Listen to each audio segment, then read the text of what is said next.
Hi friends, welcome to Shami's kitchen. എല്ലാവർക്കും സുഖമാണല്ലോ. ഇന്ന് നമ്മൾ തയ്യാറാക്കുന്നത് ചിക്കൻ കറികളുടെ ടേസ്റ്റിൽ ഏറ്റവും മുമ്പതിൽ തന്നെ നിൽക്കുന്ന റെസിപ്പിയാണ് മുഗ്ലായ് ചിക്കൻ. അപ്പോൾ ഇതിൻ്റെ ഡീറ്റെയിൽസ് ഒന്നും മിസ്സാകാതിരിക്കാൻ വേണ്ടിയിട്ട് എല്ലാവരും ഇതൊന്ന് സ്കിപ്പ് ചെയ്യാതെ കണ്ടേക്കണം. കൂടെ തന്നെ നമ്മുടെ ഈ ഷമീസ് കിച്ചൻ ചാനൽ ഇതുവരെയും സബ്സ്ക്രൈബ് ചെയ്യാത്തവരാണെന്നുണ്ടെങ്കിൽ, അല്ലെങ്കിൽ ഇത് ആദ്യമായിട്ടാണ് കാണുന്നതെങ്കിൽ പ്ലീസ് ഒന്ന് സബ്സ്ക്രൈബ് ചെയ്തേക്കണേ. ആ തൊട്ടടുത്ത് കാണുന്ന ബെല്ലൈക്കൻ ഓൾ കൂടി ഒന്ന് മറക്കാതെ പ്രസ് ചെയ്തേക്കണം. എന്നാൽ ശരി, നമുക്ക് വേഗം വീഡിയോയിലേക്ക് പോകാം.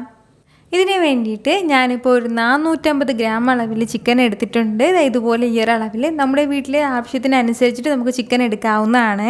നന്നായിട്ട് ചിക്കൻ എല്ലാം കഴുകി വൃത്തിയാക്കിയാൽ വെള്ളം കംപ്ലീറ്റ് ആയിട്ട് മാറ്റിയതിന് ശേഷം ഇനി നമുക്ക് ഇതിലേക്ക് ഒരല്പം മസാലകൾ ചേർത്ത് കൊടുക്കാം. ഫസ്റ്റ് വേണ്ടത് ഒരു 1/4 ടീസ്പൂൺ അളവിൽ കുരുമുളക് പൊടിച്ചതാണ്. അതുപോലെ തന്നെ ഒരു 1/2 ടീസ്പൂൺ അളവിൽ മഞ്ഞൾപ്പൊടിയും കൂടി നമുക്ക് ആവശ്യമായിട്ടുണ്ട്. ഇനി വേണ്ടത് ഇതുപോലെ 1 ടീസ്പൂൺ നിറയെ ഇഞ്ചി വെളുത്തുള്ളി പേസ്റ്റും കൂടിയാണ്, അതും കൂടി ചേർക്കാം. കൂടെ തന്നെ നമ്മുടെ ഈ ചിക്കൻ ഇത്രയും ആവശ്യമായിട്ടുള്ള ഉപ്പും കൂടി. ഈ ഉപ്പും ചേർത്ത് കൊടുത്ത് കഴിഞ്ഞാൽ ഇനി നമുക്ക് നല്ലതുപോലെ ഇതെല്ലാം കൂടി ഒന്ന് മിക്സ് ചെയ്ത് കുഴച്ച് മാറ്റി വെക്കാം. ഞാനിപ്പോൾ ഇതുപോലെ എല്ലാം നന്നായിട്ടൊന്ന് കുഴച്ചെടുത്തിട്ടുണ്ട്. ഇതുപോലെ ഒന്ന് കുഴച്ച് മിക്സ് ചെയ്ത് മാറ്റി കഴിഞ്ഞാൽ പിന്നെ ഇനി നമുക്ക് വേണ്ടത് ഒരു 30 മിനിറ്റെങ്കിലും ഇതൊന്ന് മാരിനേറ്റ് ചെയ്യാൻ വേണ്ടിയിട്ടൊന്ന് മാറ്റി വെക്കണം. അത്രയും സമയം കൊണ്ട് നമ്മുടെ ഈ ചിക്കനിലേക്ക് ഈ മസാലകളും ഉപ്പും ഒക്കെ നന്നായിട്ടൊന്ന് പിടിച്ചിട്ട് വരും. എന്നാൽ ശരി, ഒരു 30 മിനിറ്റ് ഇതിങ്ങനെ ഇരിക്കട്ടെ. നമ്മുടെ ചിക്കൻ എല്ലാം നന്നായിട്ടൊന്ന് മാരിനേറ്റ് ആയി കഴിഞ്ഞാൽ പിന്നെ ഇനി നമുക്ക് വേണ്ടത് ഒരു കടായി ഒന്ന് അടുപ്പത്തേക്ക് വെച്ചിട്ട് അത് നല്ലതുപോലെ ഒന്ന് ചൂടായി കഴിയുമ്പോഴത്തേക്കും അതിലേക്ക് ഒരു 2 ടേബിൾ സ്പൂൺ അളവിൽ നെയ്യ് ചേർത്ത് കൊടുക്കാം.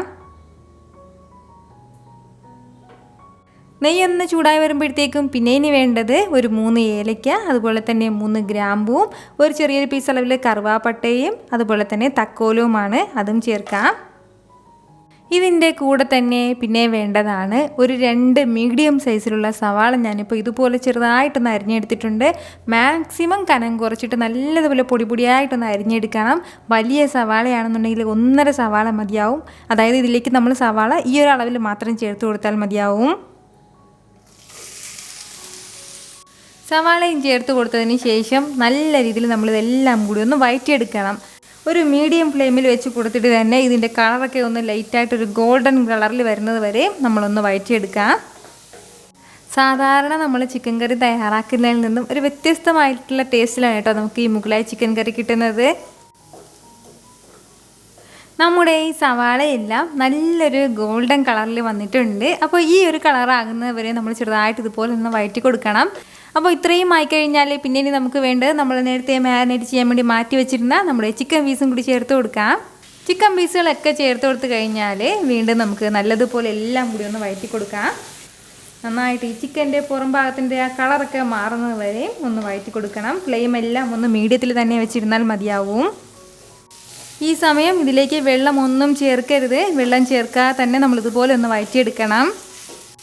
നമ്മുടെ ചിക്കൻ എല്ലാം ചേർത്ത് കൊടുത്തതിന് ശേഷം ഏകദേശം 1 മിനിറ്റോളം ഞാനിപ്പോൾ ഇതുപോലെ ഒന്ന് വഴറ്റി കൊടുത്തിട്ടുണ്ട്. അപ്പോൾ ഇത്രയും ആയിക്കഴിഞ്ഞാൽ പിന്നെ ഇനി നമുക്കിതിലേക്ക് ആവശ്യമായിട്ടുള്ള മസാലകളും കൂടി ഒന്ന് ചേർക്കാം. 1 ടീസ്പൂൺ അളവിൽ മുളക് പൊടി ആവശ്യമായിട്ടുണ്ട്, അത് ചേർക്കുകയാണ്. അതുപോലെ തന്നെ ഒരു 2.5 ടീസ്പൂൺ അളവിൽ മല്ലിപ്പൊടിയും കൂടി. കൂടെ തന്നെ പിന്നെ വേണ്ടതാണ് 1 ടീസ്പൂൺ അളവിൽ പെരുംജീരകം പൊടിച്ചതും കൂടി, അതും ചേർക്കാം. 1/2 ടീസ്പൂൺ അളവിൽ ഗരം മസാല പൊടിച്ചതും കൂടി ആവശ്യമായിട്ടുണ്ട്. ഇത്രയും ചേർത്ത് കൊടുത്തതിന് ശേഷം നല്ല രീതിയിൽ വീണ്ടും ഇതെല്ലാം കൂടി ഒന്ന് മിക്സ് ചെയ്ത് കൊടുക്കണം. നമ്മുടെ ഈ മസാലയുടെയൊക്കെ ആ ഒരു പച്ച ടേസ്റ്റ് മാറുന്നവരെ മാത്രം ഒന്ന് വഴറ്റി കൊടുത്താൽ മതിയാവും. ഇപ്പോൾ നമ്മുടെ ഈ മസാലയുടെയൊക്കെ ആ ഒരു പച്ച ടേസ്റ്റ് എല്ലാം ഇപ്പോൾ മാറി കിട്ടിയിട്ടുണ്ട്.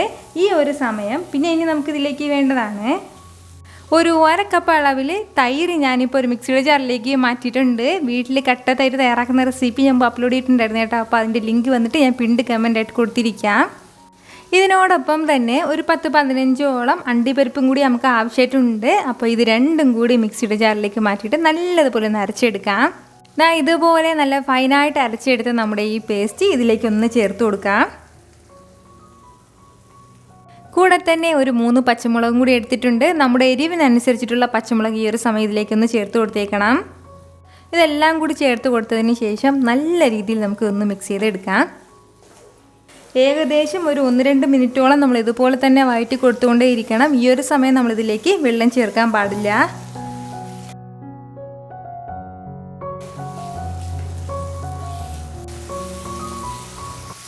നമ്മളിതാ ഇതുപോലെ ഒരു അല്പസമയം ഒന്ന് വഴറ്റി കൊടുക്കുമ്പോഴത്തേക്കും നമ്മൾ ഇതിലേക്ക് ചേർത്തിട്ടുള്ള എണ്ണയെല്ലാം ഇതുപോലെ ഇങ്ങനെ തെളിഞ്ഞു വരും.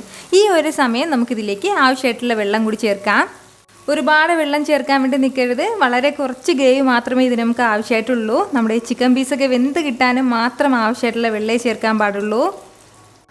നേരത്തെ നമ്മുടെ ചിക്കൻ അത്രയും ആവശ്യമായിട്ടുള്ള ഉപ്പ് ചേർത്തിട്ടുള്ളൂ. ഇനി നമ്മുടെ ഗ്രേവിക്കും ആവശ്യമായിട്ടുള്ള ഉപ്പ് ചേർക്കണം. ഇത് ഗ്രേവി എല്ലാം നന്നായിട്ട് വറ്റിച്ചെടുക്കേണ്ടതാണ്. അതിൻ്റെ പേരിൽ നോക്കിയിട്ട് ഒരല്പം മാത്രമേ ചേർക്കാൻ പാടുള്ളൂ. ഈ ഒരു വെള്ളത്തിൻ്റെ അളവനുസരിച്ചിട്ട് ഉപ്പ് ചേർക്കരുത്. ആവശ്യത്തിനുള്ള വെള്ളം എല്ലാം ചേർത്ത് കൊടുത്തതിന് ശേഷം നന്നായിട്ട് ഇതുപോലെ ഒന്ന് മിക്സ് ചെയ്ത് കൊടുത്തു കഴിഞ്ഞാൽ പിന്നെ നമുക്ക് വേണ്ട കാര്യം എന്താണെന്ന് വെച്ചാൽ ഇതൊന്ന് അടച്ച് വെച്ച് ഒരു 10 മുതൽ 12 മിനിറ്റ് വരെ മാത്രം ഒന്ന് വേവിച്ചാൽ മതിയാവും. കാരണം ഇപ്പോൾ തന്നെ പകുതിയിൽ കൂടുതൽ അളവിൽ നമ്മുടെ ചിക്കൻ എല്ലാം വെന്തിട്ടുണ്ട് നമ്മൾ ഈ വഴറ്റിയെടുത്ത ഈ സമയം കൊണ്ട് തന്നെ. ഇനി ഏകദേശം ഒരു 10-12 മിനിറ്റ് കൂടി നമുക്കൊന്ന് അടച്ച് വെച്ച് വേവിച്ചെടുക്കണം. അത്രയും സമയം കൊണ്ടേ നന്നായിട്ട് നമ്മുടെ ചിക്കനും വെന്ത് കിട്ടുള്ളൂ. അതുപോലെ തന്നെ ഈ മസാലകളെല്ലാം ചിക്കനിൽ നന്നായിട്ട് പിടിച്ചിട്ട് വരും. ഫ്ലെയിം ഒന്ന് മീഡിയത്തിൽ തന്നെ വെച്ചിരുന്നാൽ മതിയാവും, ഹൈയിൽ വെക്കരുത്. ഇതിപ്പോൾ ഏകദേശം ഒരു 10 മിനിറ്റോളം ആയിട്ടുണ്ട്. ഇനി നമുക്കിതൊന്ന് തുറന്ന് നോക്കാം. അപ്പോഴത്തേക്കും നമ്മൾ ഇതിലേക്ക് ചേർത്തിട്ടുള്ള നെയ്യെല്ലാം ഇതുപോലെ ഒന്ന് തെളിഞ്ഞ് വരും.